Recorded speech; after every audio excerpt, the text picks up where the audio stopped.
Et salut tout le monde!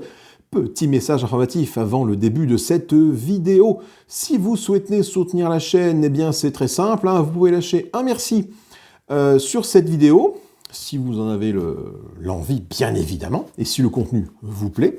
Vous pouvez également souscrire à un abonnement mensuel pour devenir membre de la chaîne et ainsi avoir accès aux vidéos en avant-première avant leur sortie publique, et cela sans publicité. Et évidemment, le traditionnel, abonnez-vous, partagez, commentez, likez, mettez des pouces, faites du bruit pour la chaîne. Voilà, tout simplement. Sur ce, bon visionnage. Hey, salut mes petites brandades de morue. Aujourd'hui, nouvelle vidéo déboîtage, unboxing d'un jeu d'occasion que j'ai acheté. Le trésor de Davy Jones. Et oui. Un jeu dont on parle pas forcément, un petit jeu coopératif, qui, paraît-il, est dur sa mère, la race de sa grand-mère. Donc on va regarder un peu le contenu du matériel, donc c'est une occasion que j'ai acheté. Donc c'est édité par qui? C'est Ori Games qui fait ça, c'est chez Renegade, hein, voilà. Des parties d'environ 1 heure, 12 ans et plus, de 1 à 5 jours. On peut jouer un peu jusqu'à 5, c'est plutôt cool pour un jeu coop, c'est plutôt intéressant. Alors, donc on dirige des pirates, et on va essayer de piller le châtiment de Skellite, ce qui est le navire le plus redouté des 7 mers. Le capitaine Smith et son équipage de squelettes ont amassé un immense trésor, celui de Davy Jones, la légende des océans, et vous avez l'opportunité unique de rafler le tout. Alors, du coup, le principe, c'est un... On va parcourir le bateau du châtiment de Skellite, et du coup, on va affronter des monstres, des revenants, on va affronter des incendies, bref, plein de choses qui fait que ça va pas être une partie de plaisir. On va révéler les compartiments du navire au fur et à mesure de la partie et agencer le bateau le plateau de jeu à votre gré. Donc chaque bateau aura une tête différente, parce que c'est nous qui allons poser les tuiles comme on veut. On va réaliser des actions, explorer, s'équiper, affronter l'équipage damné, combattre le terrible incendie, surmonter sa fatigue, augmenter le nombre d'actions de ses compagnons d'infortune et piller le trésor. Et on doit survivre ensemble et remporter le trésor de Davy Jones. Donc, je vous propose de regarder un peu le contenu de la boîte. On va passer en vue de dessous pour voir un petit peu ce qu'il y a dans cette boîte. A tout de suite. Voilà, donc trésor de Davy Jones. Déjà, j'adore la boîte. Les jeux de pirates, il n'y en a pas beaucoup, et je trouve ça excessivement sympathique. Alors, Tiny Epic Pirate, je l'avais pris parce que j'aime bien la thématique pirate, mais il ne m'avait pas laissé une grande impression.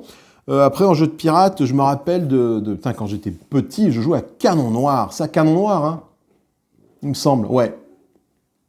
Et en fait, ça qui était cool, c'est qu'il y avait un immense plateau jeu de mémoire, on avait des bateaux, et au milieu, il y avait une île avec du vrai relief, et il fallait qu'on tire avec des canons sur l'adversaire pour lui couler ses bateaux, donc il fallait esquiver l'île. Enfin, il y avait toute une mécanique qui était sympathique. Je vous raconte ça avec mes souvenirs d'enfant, donc ça se trouve, c'est une bouse interstellaire, mais bon. Donc, le trésor de Davy Jones, voilà un peu comment ça se goupille. Donc, les différentes étapes, elles sont répertoriées ici. Donc, le 1, on agence le plateau comme on veut. Le 2, on fait les actions. Et le 3, on doit sortir. Mais le 3 n'est pas indiqué ici. Donc, tout ce que je vous ai lu, hein, c'est ce qui est marqué ici, tout simplement. En termes de matériel, on a des tuiles. Donc, on a 28 compartiments. Donc, est-ce qu'on piochera toutes les tuiles à chaque partie? Je ne sais pas trop. Donc, du coup, tu as peut-être une forte rejouabilité parce que le bateau n'aura pas la même tronche à chaque fois. Des tuiles de départ, des personnages, des pirates. Donc, on a 7 personnages. On peut jusqu'à 5, mais on peut avoir jusqu'à 7 personnages. Des cartes, des dés, des damés, un dé de combat, des jetons, un sac en tissu. Bref, on a du matos. Donc, je vous propose d'aller tout de suite regarder ce qu'il y a dans cette boîte. Donc, c'est une boîte d'occasion. La boîte est relativement nickel, hein. Donc, là, on a la notice. Qu'est-ce qu'on dit sur la notice? Combien elle fait de pages de notice? La notice, elle fait 12 pages, donc c'est relativement court. Bon, c'est pas écrit forcément petit, mais il y a des photos d'exemples de mise en place. Le but du jeu, la mise en place, la préparation de la zone, que ça s'appelle la zone commune. Donc on verra ce que c'est, je pense que c'est ça à peu près la zone commune. Comment gérer la fatigue et les effets de la fatigue. Quand un pirate mort, qu'est-ce qui se passe? Les tours d'un joueur, comment ça se goupille. Fouiller le navire.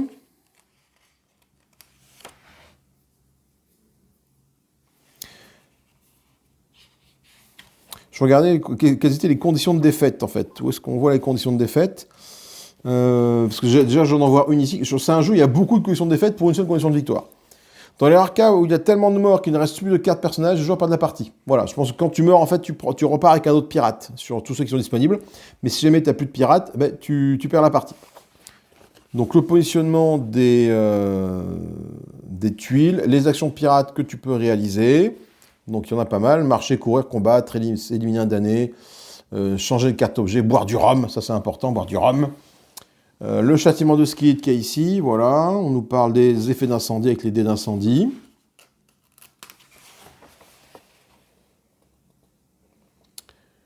On me dit quoi? Encore une question de défaite. Si on doit ajouter un damné mais qu'il n'y en a plus dans la réserve, les pirates sont submergés par l'équipage du châtiment de Skillit et la partie est perdue. Voilà. Tiens, encore une fois, si le jeton explosion atteint la case la tête de mort, le châtiment de Skillit explose et la partie est perdue. Je regarde s'il y a d'autres endroits, il y a des petites notions qui me rappellent que la partie est perdue. Je trouve ça assez rigolo. Bon, il doit y avoir sûrement un récap à la fin de comment la partie est gagnée ou perdue, hein, tout simplement. Donc la notice est assez simple. On a une petite FAQ. Comment gagner? Alors voilà. Comment gagner, comment perdre? Donc, comment gagner? Donc, il n'y a qu'une seule façon de gagner. Hein. C'est de remplir les conditions de victoire définies en fonction du niveau de difficulté chose en début de partie. Et que tous les pirates doivent quitter le navire. Hein, c'est pas un pirate avec le trésor qui quitte le navire, c'est tout le monde doit se barrer. Hein. Tout le monde se bat, personne ne se barre, comme dirait l'autre. Par contre, il y a 6 manières de perdre la partie. Explosion, donc ce qu'on a vu tout à l'heure, si le le jeton explosion atteint la fin de la piste, partie perdue. Si on est submergé par les damnés, qu'on doit ajouter des damnés sur le plateau mais qu'il n'y en a plus, partie perdue. Si le compartiment ne peut pas être ajouté au navire en respectant les règles de placement, les pirates sont isolés du reste du navire, la partie est perdue. Si trop de trésors ont été détruits et qu'il est impossible d'en piller suffisamment pour atteindre l'objectif, la partie est perdue. Si quand un pirate meurt, on ne peut pas en choisir un autre, la partie est perdue. Et si tous les trésors ont été récupérés mais qu'un pirate meurt avant de quitter les navires, la partie est perdue. Voilà. Donc, je pense que c'est un jeu où on va perdre énormément de fois avant d'arriver à gagner une partie. Il y a des variantes ici. Qui sont un peu plus costauds, parce que là du coup je vois par exemple le pirate mort, si le personnage d'un joueur meurt, la partie se termine et vous perdez. Voilà, donc ça te rajoute encore une question de défaite si tu veux jouer avec cette partie-là. Le mode solo, tu joues 2 pirates successivement selon les règles habituelles. Voilà. Donc je pense qu'en solo, bah, tu joues 2 pirates et on va voir ce qui se passe, quoi. Donc à 2 pirates, est-ce que c'est bon? Après, comme c'est un jeu coop, je pense que tu peux jouer 5 pirates, c'est pas gênant, en fait. Allez, maintenant on va voir un peu le matériel.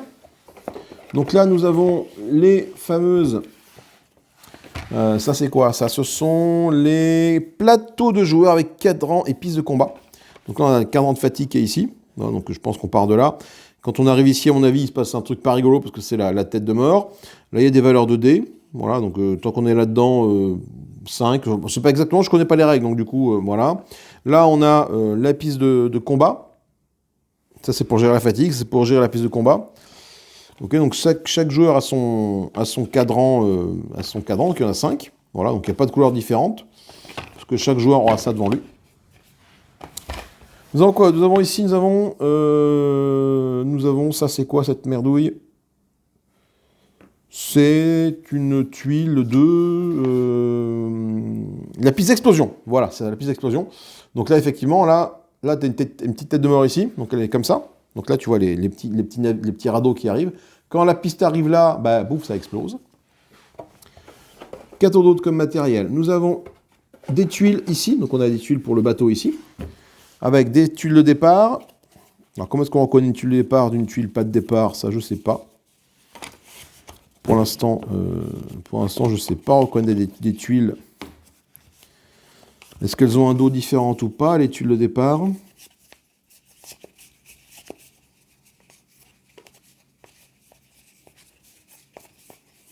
J'ai pas l'impression. Donc les tuiles de départ, comment est-ce qu'on reconnaît les tuiles de départ?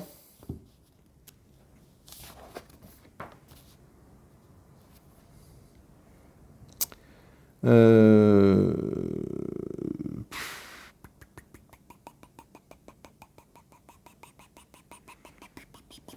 Elles ont un peu la même tête, les tuiles de départ, donc du coup, prenez chacune des 4 tuiles de départ. Ah, mais comment tu reconnais les tuiles de départ? Ils sont rigolos, eux. Toi, t'as une tuile de départ, toi? Non, t'as pas l'air d'être une tuile de départ. Comment est-ce qu'on reconnaît une tuile de départ? Alors ça m'en donne. Hop, après une petite recherche, c'est marqué dans les règles, hein, c'est les tuiles qui sont symbolisées par les petits points d'interrogation qu'il y a ici. C'est qu'en fait, quand tu arrives sur le bateau, tu sais pas quel niveau d'incendie sur ces tuiles-là. Voilà. Donc là, c'est les fameuses tuiles de départ, ok? Et donc là, tu as des tuiles. Donc ici, des dés d'incendie. Donc là, je sais pas, tu as un incendie d'une force 4 sûrement, un incendie d'une force 2, force 4, voilà. Donc là, tu as des tuiles et du coup, tu vas pouvoir gérer ton bateau au fur et à mesure. Donc grosso modo, on nous dit de mettre celui-là comme ça. On nous dit de mettre celui-là ici. Voilà. On nous dit de mettre celui-là.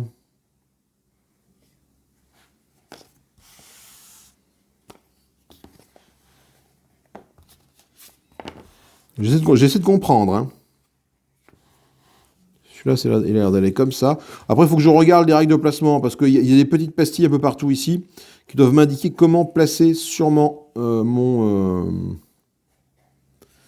navire, en fait. Et toi, tu vas là. Alors, je ne sais pas trop exactement pourquoi ça se met dans ce sens-là, pour la tuile au départ. Il y a des petites pastilles de couleur ici, du bleu, du blanc. Donc, ça doit être comme ça qu'on gère notre tuile de départ. Ok, ensuite, bon. Maintenant qu'on a vu ça, qu'est-ce qu'on a d'autre comme petit matos à l'intérieur? Ah, il y a d'autres tuiles encore, là. Moi ça, toutes ces tuiles là que j'avais pas vues. Encore des tuiles ici. Très bien, des tuiles, des tuiles, des tuiles, des tuiles. Ça, j'adore les tuiles, moi. Je suis fan de tuiles. Là, on a des piécettes, des piécettes avec le jeton explosion qui est le gros... Non, des jetons, alors on a les jetons barrés explosés qui sont ici. Ok, on a des pièces. On a des pièces, c'est des pièces d'or, voilà. Tout ça, c'est des pièces d'or. Et les jetons explosion qui sont ici. Ok. Donc, en termes de qualité de matos, on est sur du classique, hein. Pas de souci par rapport à ça. Là, on a les jetons personnages pour le combat. Donc, les différents personnages qui sont ici.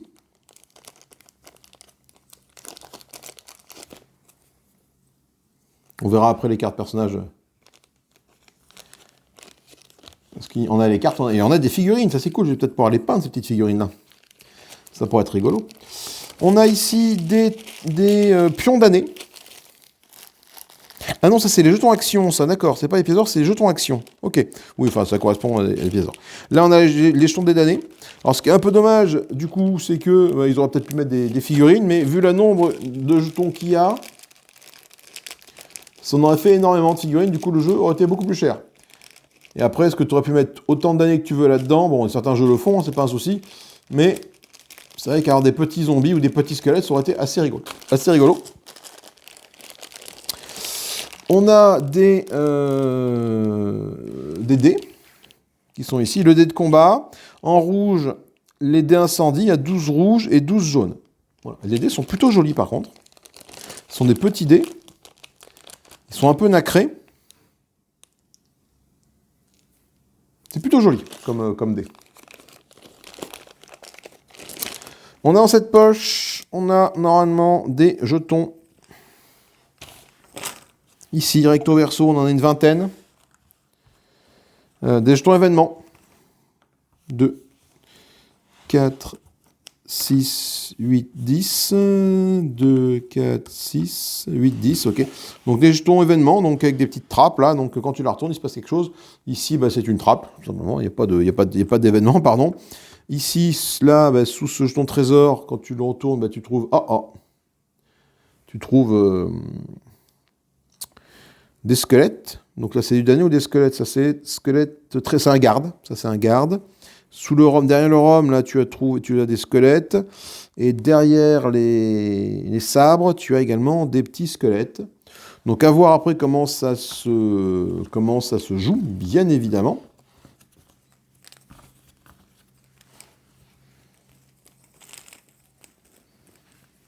Hop. Ensuite, qu'est-ce qu'on a? On a on fera les personnages en dernier. On a des cartes. Qu'est-ce qu'on a comme cartes? Alors dans les cartes, on a des cartes objets.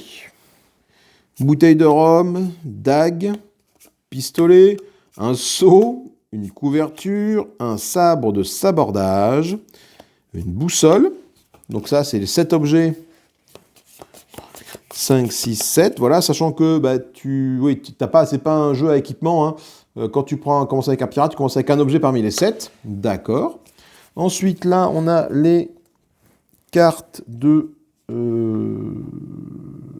c'est quoi? C'est les cartes de châtiment de Skellige. 19 cartes comme ça. Avec ce petit symbole peu plaisant derrière.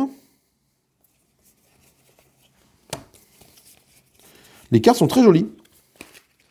Ça représente une tête noire avec un effet bois brûlé. Donc 19 cartes ici. 1, 2, 3, 4, 5, 6, 7, 8, 9, 10, 11, 12, 13, 14, 15, 16, 17, 18, 19. C'est bon, voilà. Donc ici, quand tu la retournes, il doit se passer quelque chose. Ça, on verra ça, bien évidemment, le moment venu. On a 5 aides de jeu.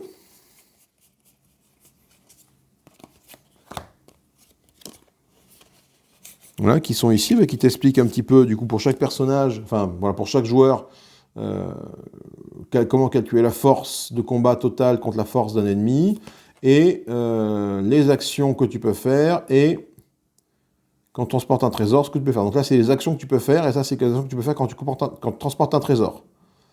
Donc attention, à mon avis, quand tu transportes un trésor, tu as droit à beaucoup moins d'actions que lorsque tu es à patte. Une carte de canot. C'est par cette carte-là qu'on va arriver sur le châtiment de Skellige pour venir le piller.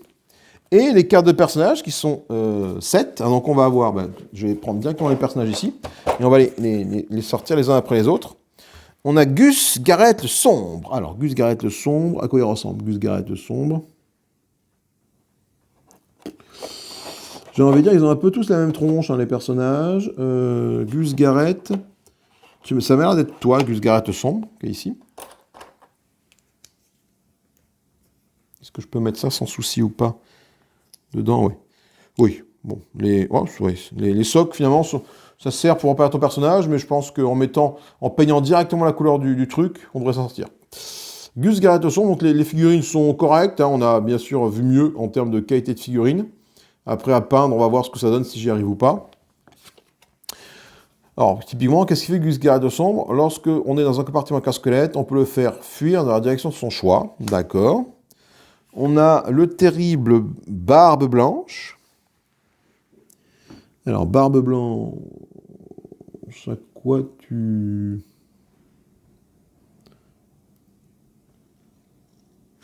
Je pense que c'est Barbe Blanche, c'est toi. Voilà. Oui. Ça, c'est Barbe Blanche. On subit une fatigue de moins que la normale, sauf pendant un combat. Donc ils ont tous des passifs. Lydia Lanor qui est ici.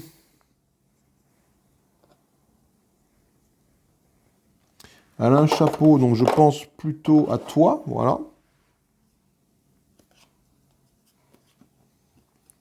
On dépose une action supplémentaire à chacun de ses tours. Donc ça, c'est un personnage très intéressant, parce qu'on a plus en action. On a Jade qui est ici. On peut éliminer 2 damnés pour chaque action éliminer un damné. On a Cobalt avec sa petite chopine de rhum. Donc là, c'est un personnage qui me plaît beaucoup. On ignore les règles spécifiques à la fatigue en sortant par un trésor. Vous vous fatiguez donc, normalement. Très bien. On a Titian aux 5 doigts.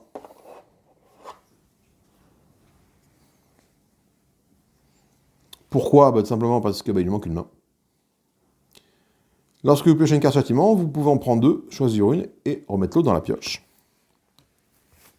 Et pour finir, on a le personnage de Flynn le Rouge.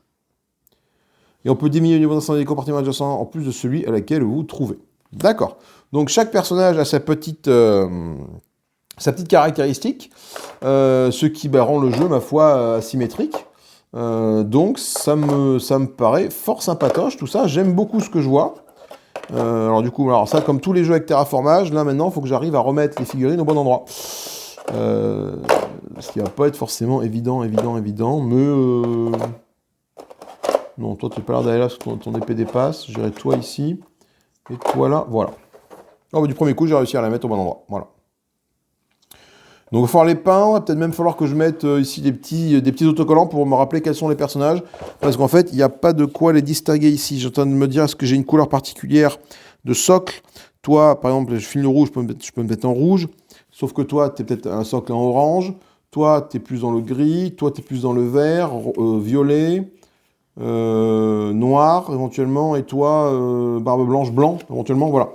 Donc à voir un peu comment je vais pouvoir mettre tous les personnages de couleurs différentes si jamais je m'attaque à la peinture de ça. Ok, ben voilà, je pense qu'on a fait le tour du contenu du jeu. C'est pas mal. Moi, j'aime beaucoup tout ce que je vois là. Du matériel de plutôt bonne qualité, avec des dés sympathiques, des personnages, des figurines qui sont là, voilà.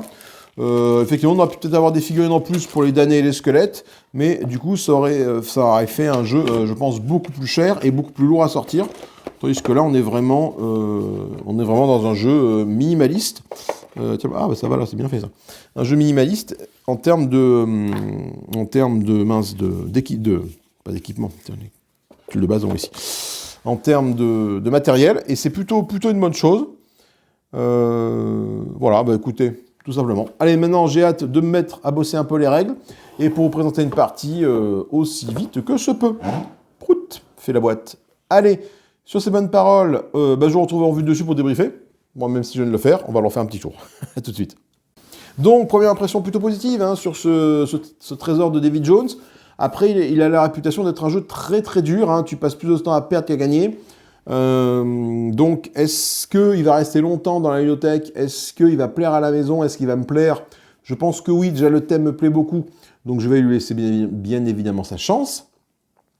Après, à voir sur le long terme. Après, c'est une occasion que j'ai eue pour une... Enfin voilà, je me suis fixé un prix d'occasion à une trentaine d'euros. Je crois que je l'ai eu à ce prix-là. Il y a beaucoup d'occasions sur ce jeu-là, donc je vais peut-être sûrement, si jamais je le roman, je le rendrai moins cher. On verra ça le moment venu. En tout cas, bonne sensation sur ce trésor de David Jones. Un jeu dont on parle pas beaucoup. Et je vais essayer du coup de faire quelques vidéos dessus pour essayer de montrer un peu comment ça fonctionne, tout simplement. Voilà, sur ces bonnes paroles, n'hésitez pas à vous abonner, à commenter, à partager, à liker, à mettre un petit merci sur la vidéo si elle vous plaît, à souscrire à un abonnement éventuellement pour soutenir la chaîne, pour accéder aux vidéos avant qu'elles ne soient diffusées au public, et cela sans publicité, théoriquement, j'espère. Mais en tout cas, je fais tout pour que ce soit le cas. Moi, je vous souhaite une bonne fin de ce que vous voulez par rapport au moment où vous regardez la vidéo. Sur ces bonnes paroles, amusez-vous bien, salut, bye bye.